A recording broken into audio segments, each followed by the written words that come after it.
ಇನ್ನು ಮೂಡ ಹಗರಣದ ತನಿಖೆ ನಡೀತಾ ಇದೆ. ಆದ್ರೆ ತನಿಖೆ ಮೇಲೆ ಸಹಜವಾಗಿ ಅನುಮಾನ ಆರಂಭದಿಂದಲೂ ಕೂಡ ವ್ಯಕ್ತ ಆಗ್ತಾ ಇತ್ತು. ಅದು ಕಾರಣ ದೂರುದಾರರಾಗಿರ್ಬೋದು, ಇತರರು ಪ್ರಸ್ತಾಪ ಮಾಡ್ತಾ ಇದ್ದಂತ ಸಂಗತಿ. ಈಗ ದೂರುದಾರ ಸ್ನೇಹಮಯಿ ಕೃಷ್ಣ ಮತ್ತೊಂದು ಸ್ಫೋಟಕ ಆರೋಪವನ್ನ ಮಾಡಿದ್ದಾರೆ. ಅದು ಮೂಡ ಕಚೇರಿ ಮೇಲೆ ದಾಳಿ ಮಾಡೋದಕ್ಕೆ ಜಾರಿಯಾಗಿದ್ದಂತ ವಾರೆಂಟ್ ವಿಚಾರವನ್ನ ಲೋಕಾಯುಕ್ತ ಎಸ್ಪಿನೇ ಖುದ್ದು ಲೋಕಾಯುಕ್ತ ಎಸ್ಪಿನೇ ಸಚಿವರಿಗೆ ಮಾಹಿತಿಯನ್ನ ಕೊಟ್ರು. ಇದಾದ ನಂತರನೇ ದಾಖಲೆಗಳನ್ನ ಹಾಗೆ ಮೂಟೆಗಟ್ಟಲೆ ಕೊಂಡೊಯ್ಯಲಾಗಿದೆ ಅನ್ನುವಂತ ಆರೋಪವನ್ನ ಮಾಡಿದ್ದಾರೆ. ಆದ್ರೆ ಈ ಆರೋಪವನ್ನ ಸಚಿವ ಭೈರತಿ ಸುರೇಶ್ ತಳ್ಳಿ ಹಾಕಿದ್ದಾರೆ.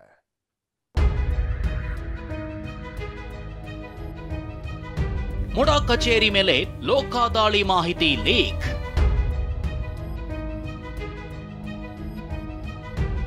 ನಗರಾಭಿವೃದ್ಧಿ ಇಲಾಖೆ ಅಧಿಕಾರಿಗಳಿಂದ ದಾಖಲೆ ಶಿಫ್ಟ್. ಸಚಿವರಿಗೆ ಸರ್ಚ್ ಮಾಹಿತಿ ಕೊಟ್ರ ಲೋಕಾಯುಕ್ತ ಎಸ್ಪಿ. ಆದರೆ ಲೋಕಾಯುಕ್ತ ಎಸ್ ಪಿ ಅವರು ಆ ಸರ್ಚ್ ವಾರೆಂಟ್ನ DVSP ಕೊಡಲ್ಲ. ಯಾಕೆಂದರೆ ಸರ್ಚ್ ವಾರೆಂಟ್ ಆಗಿರೋದು DVSP ಅವರ ಹೆಸರಿಗೆ. ಭೈರತಿ ಸುರೇಶ್, ನಗರಾಭಿವೃದ್ಧಿ ಸಚಿವ ಭೈರತಿ ಸುರೇಶ್ಗೆ ಮಾಹಿತಿಯನ್ನು ಕೊಡ್ತಾರೆ. ಕೇಳಿದ್ರಲ್ಲ, ಮುಡಾ ಕಚೇರಿ ಸರ್ಚ್ ಮಾಡಲು ಬೆಂಗಳೂರು ಲೋಕಾಯುಕ್ತದಿಂದ ಬಂದಿದ್ದ ಮಾಹಿತಿಯನ್ನ ಸಚಿವ ಭೈರತಿ ಸುರೇಶ್ಗೆ ನೀಡಿದ್ರಂತೆ. ಇದು ಮೈಸೂರು ಲೋಕಾಯುಕ್ತದ ಹಿಂದಿನ SP ಸಜಿತ್ ವಿರುದ್ಧ ದೂರುದಾರ ಸ್ನೇಹಮಯಿ ಕೃಷ್ಣ ಮಾಡಿರೋ ಗಂಭೀರ ಆರೋಪ.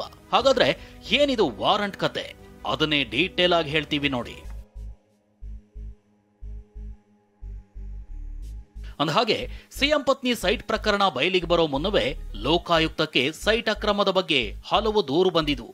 ಹೀಗಾಗಿ ಮುಡಾ ಅಕ್ರಮದ ಬಗ್ಗೆ ಸಂಪೂರ್ಣ ಮಾಹಿತಿ ಕಲೆ ಹಾಕಿದ್ದ ಲೋಕಾಯುಕ್ತ ಮುಡಾ ಮೇಲೆ ದಾಳಿ ನಡೆಸಲು ಸರ್ಚ್ ವಾರೆಂಟ್ ಹೊರಡಿಸಿತು. ಕಳೆದ ಜೂನ್ 28ರಂದು ದಾಳಿ ನಡೆಸಲು ಮೈಸೂರು ಲೋಕಾಯುಕ್ತ DYSP ಮಾಲ್ತೇಶ್ ಹೆಸರಿಗೆ ವಾರಂಟ್ ನೀಡಲಾಗಿತ್ತು. ಆದ್ರೆ ಈ ವಾರಂಟ್ ಕಾಪಿಯನ್ನ SP ಸಜಿತ್ ಅವರು ಮಾಲ್ತೇಶ್ಗೆ ನೀಡಿರಲಿಲ್ಲ ಅಂತ ದೂರುದಾರ ಸ್ನೇಹಮಯಿ ಕೃಷ್ಣ ಆರೋಪಿಸಿದ್ದಾರೆ.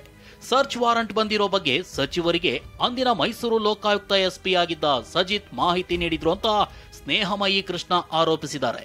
ಜೂನ್ 29ರಂದು ಮುಡಾಗೆ ಬಂದಿದ್ದ IAS ಅಧಿಕಾರಿಯೊಬ್ಬರ ನೇತೃತ್ವದ ನಗರಾಭಿವೃದ್ಧಿ ಇಲಾಖೆಯ 3 ಅಧಿಕಾರಿಗಳು ಭರ್ತಿ 140 ದಾಖಲೆಗಳನ್ನು ತೆಗೆದುಕೊಂಡು ಹೋಗಿದ್ದಾರೆ.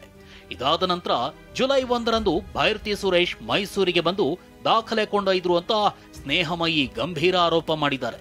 ಇದೆಲ್ಲವೂ ಲೋಕಾಯುಕ್ತ ಅಧಿಕಾರಿಗಳೇ ಹೊರಡಿಸಿದ ವಾರಂಟ್ ಮತ್ತು ಟಿಪ್ಪಣಿಯಲ್ಲಿ ಉಲ್ಲೇಖವಿದೆ ಅಂತ ಸ್ನೇಹಮಯಿ ಕೃಷ್ಣ ಹೇಳಿದ್ದಾರೆ.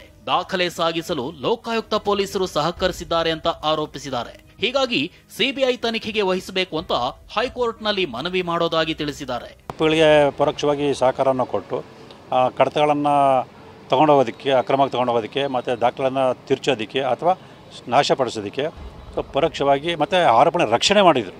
ಈ ಎಲ್ಲದಕ್ಕಿಂತ ಮುಖ್ಯವಾಗಿ ಆರೋಪಣೆ ರಕ್ಷಣೆ ಮಾಡಿ ಇದೆಲ್ಲ ವಿಚಾರನ ನಾಳೆ ನಾವು ಮಾನ್ಯ ನ್ಯಾಯಾಲಯಕ್ಕೆ ಉಚ್ಚ ನ್ಯಾಯಾಲಯ ಗಮನಕ್ಕೆ ತರ್ತೀವಿ. ಆಗ ತಂದು ಈ ಕೂಡಲೇ ಈ ಪ್ರಕರಣ CBI ವಹಿಸಬೇಕು ಅಂತ ನಾವು ಮನವಿಯನ್ನು ಮಾಡ್ಕೊಳ್ತಾ ಇದ್ವಿ. ಭೈರತಿ ಸುರೇಶ್ಗೆ ಸರ್ಚ್ ವಾರಂಟ್ ಮಾಹಿತಿ ಎಂದ ಸ್ನೇಹಮಯಿ. ಯಾವ ಸರ್ಚ್ ವಾರಂಟ್, ಯಾರು ಯಾರಿಗೆ ಕೊಟ್ರು? ಭೈರತಿ ಕೌಂಟರ್. ದೂರುದಾರ ಸ್ನೇಹಮಯಿ ಕೃಷ್ಣ ಮಾಡಿರೋ ಪ್ರತಿ ಆರೋಪಕ್ಕೆ ಸಚಿವ ಭೈರತಿ ಸುರೇಶ್ ಕೌಂಟರ್ ಕೊಟ್ಟಿದ್ದಾರೆ. ಯಾವ ಸರ್ಚ್ ವಾರೆಂಟ್, ಯಾರು ಯಾರಿಗೆ ಕೊಟ್ರು ಅಂತ ಪ್ರಶ್ನಿಸಿದ್ದಾರೆ. ಆದರೆ ಲೋಕಾಯುಕ್ತ SP ಅವರು ಆ ಸರ್ಚ್ ವಾರೆಂಟ್ನ DVSP ಕೊಡಲ್ಲ.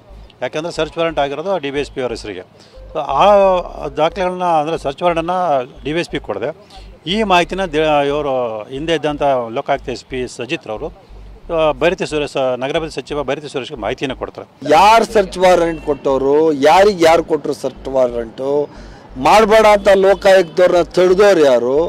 ಲೋಕಾಯುಕ್ತ ಅನ್ನೋದು ಒಂದು ಸ್ವಾಯತ್ತ ಸಂಸ್ಥೆ. ಹೇಗೆ ನಮ್ಮ ದೇಶದಲ್ಲಿ CBI ಇದೆಯಾ, ED ಇದೆಯಾ, ಅದೇ ಥರ ಲೋಕಾಯುಕ್ತ ಅನ್ನೋದು ಸ್ವಾಯತ್ತ ಸಂಸ್ಥೆ. ಆ ಸಂಸ್ಥೆ ಮೇಲೆ ಯಾರಾದ್ರೂ ಪ್ರೆಷರ್ ಹಾಕಕ್ಕಾಯ್ತದಾ? ಇನ್ನು ಸಚಿವರು ಕಚೇರಿಗೆ ಹೋಗಿ ದಾಖಲೆ ತಗೊಂಡು ಹೋಗಿದ್ದಾರೆಂಬ ದೂರುದಾರರ ಆರೋಪಕ್ಕೂ ತಿರುಗೇಟು ಕೊಟ್ಟಿರೋ ಭೈರತಿ ಸುರೇಶ್ ನನ್ನ ವ್ಯಾಪ್ತಿಯಲ್ಲಿ ಬರೋ ಕಚೇರಿಗೆ ಹೋಗಲು ಪರ್ಮಿಷನ್ ತಗೊಳ್ಬೇಕಾ ಅಂತ ಪ್ರಶ್ನಿಸಿದ್ದಾರೆ. ಆ ಮಾಹಿತಿನ ಆಧರಿಸಿ ಭೈರತಿ ಸುರೇಶ್ ಸೋಮವಾರ ಬೆಳಗ್ಗೆ ಅಂದರೆ 1ನೇ ತಾರೀಕು ಬೆಳಗ್ಗೆ ದಿಢೀರ್ ಅಂತೇಳಿ ಹೆಲಿಕಾಪ್ಟರ್ ಮೈಸೂರು ಬರ್ತಾರೆ. ಅಲ್ಲಿ ಕಡತಗಳನ್ನು ವಶಕ್ಕೆ ತಗೊಳ್ತಾರೆ. ಮತ್ತು ಇಡೀ ಪತ್ರಿಕಾಗೋಷ್ಠಿ ನಡೆಸಿ ಇದ್ರ ಬಗ್ಗೆ ಮಾತಾಡ್ತಾರೆ. ನಾನು ಈಗ ಮೂಡಾನ ಎಡ್ ಮಾಡೋದು ಯಾರು? ಮೂಡ ಯಾರು ಕೆಳಗಡೆ ಬರ್ತದೆ? I am the minister. ನಾನು ನಮ್ಮ ಇಲಾಖೆ ನನ್ನ ಕಚೇರಿಗೆ ಹೋಗ್ಬೇಕು ಅಂದ್ರೆ ನಾನು ಯಾವೊಂದು ಪರ್ಮಿಷನ್ ತಗೊಬೇಕಾ? It's not a democracy. ಈಗ ನಾನು ಯಾರ್ದೋ ಪರ್ಮಿಷನ್ ತಗೊಂಡು ನಾನು ಹೋಗ್ಬೇಕು? ಹಂಗಾದ್ರೆ ನಾನು ಯಾವತ್ತೂ ತಪ್ಪು ಮಾಡಿಲ್ಲ. I don't care who is he. Snehamayi Krishna ಹೀಗೆ ಆರೋಪ ಮಾಡ್ತಿದ್ದಂತೆ ಬಿಜೆಪಿಗೆ ಅಸ್ತ್ರ ಸಿಕ್ಕಿದೆ. ಭೈರತಿ ಸುರೇಶ್ ದಾಖಲೆ ತಗೊಂಡು ಹೋಗಿದ್ದಾರೆ ಅಂತ ಬಿಜೆಪಿ ನಾಯಕರು ಆರೋಪಿಸಿದ್ದಾರೆ. ಸಾಕ್ಷಿ ಏನಿದೆ ಅಂತ ಭೈರತಿ ಸುರೇಶ್ ಪ್ರಶ್ನಿಸಿದ್ದಾರೆ. ಭೈರತಿ ಸುರೇಶ್ ಅವರು ಬಂದು ಅವರೆಷ್ಟು ಫೈಲ್ ಎತ್ಕೊಂಡು ಹೋದ್ರೋ ಗೊತ್ತಿಲ್ಲ. ಅದಕ್ಕೆ ಮುಂಚೆನೇ ಇವರೊಂದಷ್ಟು ಫೈಲ್ ಎತ್ಕೊಂಡು ಹೋಗಿದ್ದಾರೆ ಅನ್ನೋದು ನನಗೆಲ್ಲ ದಿಗ್ಭ್ರಮೆ ಆಗ್ತಾಯಿದೆ. ಒಂದು ರೀತಿ ದಿಗ್ಭ್ರಮೆ. ಏನಪ್ಪ ಈ ರೀತಿ ಅಧಿಕಾರಿಗಳು IAS ಅಧಿಕಾರಿಗಳೇ ಫೈಲ್ಗಳನ್ನು ಕದಿಯೋಂಥ ಸ್ಥಿತಿಗೆ ಬಂದ್ಬಿಟ್ರೆ ನಮ್ಮ ಸರ್ಕಾರ ಎಲ್ಲಿಗೆ ನಿಲ್ಲುತ್ತೆ? ಯಾರು IAS ಆಫೀಸರು? ಆಫೀಸರ್ ಏನಕ್ಕೆ ಎತ್ಕೊಂಡೋದ್ರು? What is the reason? ಯಾಕೆ ಎತ್ಕೊಂಡೋದ್ರು? Is IO? Is IAS officer is IO ಆಗಿದ್ರೆ ಎತ್ಕೊಂಡೋಗಿರ್ಬೋದು. ಏನು ಸಾಕ್ಷಿ ಇದೆ ಅದಕ್ಕೆ? ಸುಮ್ಮನೆ ಈ ಥರ ಕೇಳೋವಂಥದ್ದು, ಈ ಥರ ಮಾಡೋವಂಥದ್ದು ಯಾರು ಕೇಳಿರೋದನ್ನ? ಹೆಂಗ್ರಿ ಎತ್ಕೊಂಡು ಹೋಗೋಕ್ಕಾಗ್ತದೆ?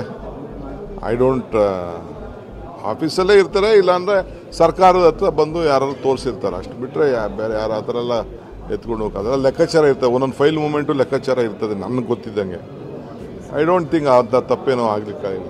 ಲೋಕಾಯುಕ್ತ ತನಿಖೆ ಮೇಲೆ ಮೊದಲಿನಿಂದಲೂ ಅನುಮಾನ ವ್ಯಕ್ತಪಡಿಸುತ್ತಿರೋ ದೂರುದಾರ ಸ್ನೇಹಮಯಿ ಕೃಷ್ಣಗೆ ಲೋಕಾಯುಕ್ತರ ಟಿಪ್ಪಣಿ ಅಸ್ತ್ರವಾಗಿ ಸಿಕ್ಕಿದೆ. ಇದೇ ಟಿಪ್ಪಣಿ, ಇದೇ ಆರೋಪವನ್ನ ನಾಳೆ ಹೈಕೋರ್ಟ್ನಲ್ಲಿ ಮಂಡಿಸಲಿದ್ದಾರೆ.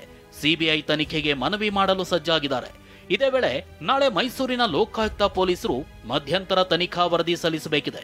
ನಾಳೆ ಮುಡಾ ಪ್ರಕರಣವನ್ನ ಸಿಬಿಐ ತನಿಖೆಗೆ ಕೋರಿ ಸಲ್ಲಿಸಿರುವ ಅರ್ಜಿ ವಿಚಾರಣೆ ನಡೆಯಲಿದ್ದು, ಲೋಕಾಯುಕ್ತ ಟಿಪ್ಪಣಿಯಲ್ಲಿದೆ ಎನ್ನಲಾದ ಮಾಹಿತಿಗಳು ನಾಳೆ ಪ್ರಮುಖಾಂಶವಾಗುವ ಸಾಧ್ಯತೆ ಇದೆ. ದಿಲೀಪ್, TV9 ಮೈಸೂರು.